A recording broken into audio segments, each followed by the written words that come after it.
사순절 24번째 날입니다.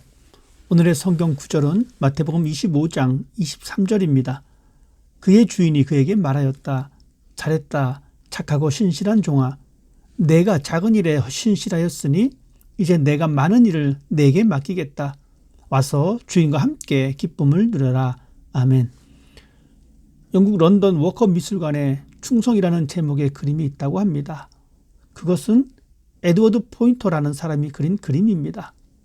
이 그림은 기원 후 79년 화산의 폭발로 완전히 묻혀버렸던 이탈리아의 남부 나폴리 연안에 있던 고대 항구 도시 폼페이를 발굴할 때 거기서 발견된 화석이 모티브가 되었다고 전해집니다.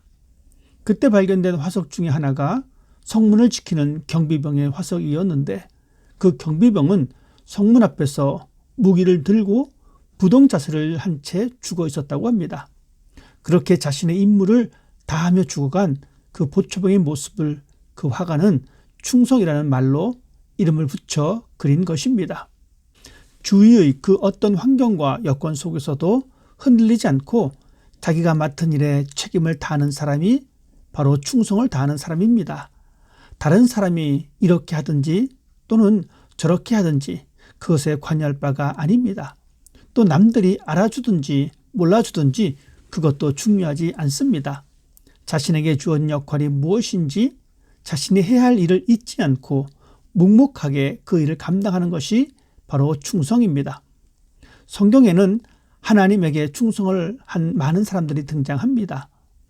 하나님의 말을 듣고 오랜 세월 동안 믿음으로 방주를 지은 노아도 있고 포로로 잡혀갔으나 하나님을 향한 신실한 마음을 포기하지 않은 다니엘도 있으며 수많은 어려움을 이겨내고 복음 전파에 앞장선 바울도 있습니다.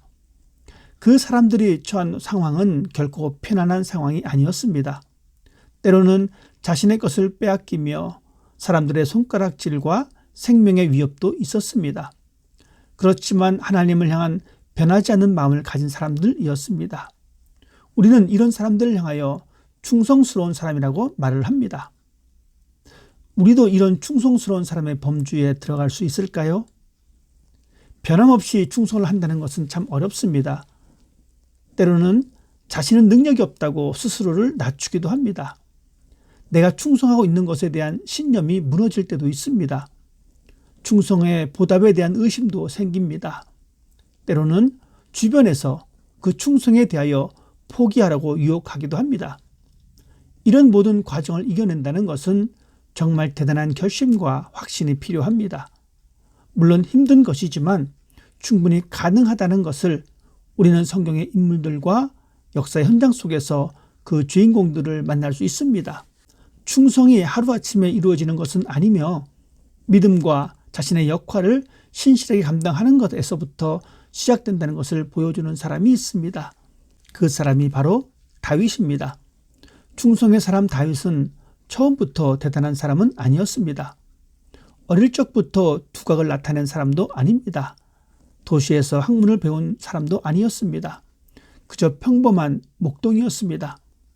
그의 삶이 특별한 것은 바로 신실함입니다.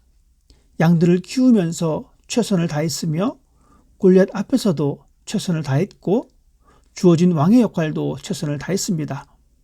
매 순간 하나님과 동행한다는 생각이 있었기에 자신에게 주어진 삶의 역할을 소홀하게 생각하지 않았습니다. 다윗은 자신이 처한 어떤 상황에서도 하나님을 놓치지 않으려는 마음이 있었기에 변함없는 믿음으로 하나님 앞에 충성된 모습을 지킬 수 있게 된 것입니다. 오직 자신의 구원자는 하나님이시며 환난에서 건져주시고 용서하시고 사랑해 주신다는 확신이 있었기에 자신의 인생을 맡길 수 있었던 것입니다. 자신의 삶의 자리에서 매 순간 도우셨던 하나님을 경험했기에 충성할 수 있었으며 작은 것에 충성하여 큰 충성에 이르게 된 것입니다. 하나님께 충성한 다윗은 큰 은혜를 얻게 되었습니다. 충성이란 그 마음의 중심의 말을 듣고 행동하는 것입니다. 우리 마음의 속삭이는 하나님의 약속의 음성을 듣고 실천하는 자세입니다. 충성은 하나님을 향한 강력한 응답이며 의지입니다. 사람에게 보이려고 하는 것은 아부이지만 하나님께 보이려는 의지는 충성입니다.